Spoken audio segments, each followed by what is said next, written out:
Road নেই, vote নেই। ডুয়ার্সের চা বাগানে ক্ষোভের বিস্ফোরণ। কালচিনি ব্লকের রায়মাটাং চা বাগানে বিক্ষোভ।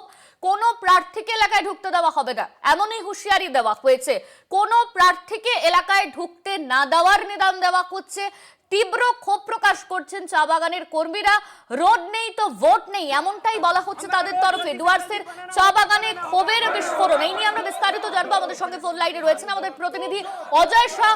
অজয়, কি অভিযোগ তোলা হচ্ছে, কি বলছেন তারা? দেখো, আলিপুরদুয়ার জেলার কালচিনি ব্লকের রায়মাটাং চা বাগান এলাকায় নির্বাচনের মুখে ক্ষোভে ফেটে পড়েছেন সাধারণ মানুষ, বিশেষ করে যুব সমাজ। রোড নেই, ভোট নেই, এই স্লোগানকে সামনে রেখে তারা বিক্ষোভ দেখাচ্ছেন। হাতে জাতীয় পতাকা নিয়ে তারা রাস্তায় নেমে রাস্তা অবরোধ করে ও বিক্ষোভ দেখায়। যে যুবকরা রয়েছে তাদের বক্তব্য হচ্ছে যে তাদের এলাকায় প্রায় ১.৫ বছর আগে কালচিনি ৩ নম্বর চৌপতি থেকে রায়মাটাং চা বাগান হয়ে চিনচেলা চা বাগান পর্যন্ত রাস্তা নির্মাণের কাজ শুরু হয়েছিল। শুরুতে কাজ কিন্তু দ্রুত গতিতে হওয়ার পরে কাজ থমকে যায়।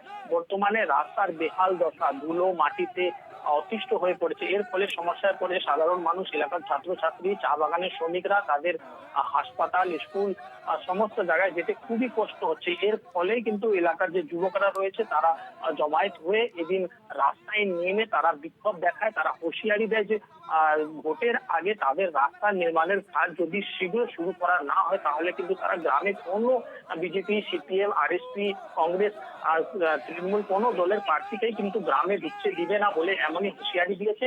এছাড়া তারা আওয়াজ তুলেছে যে রোড নাই, ভোট নাই, এই স্লোগানকে সামনে রেখে তারা কিন্তু বিক্ষোভ দেখায়। ধন্যবাদ তোমায় অজয়। আমাদের সঙ্গে ফোন লাইনে ছিলেন আমাদের প্রতিনিধি অজয় শাহ।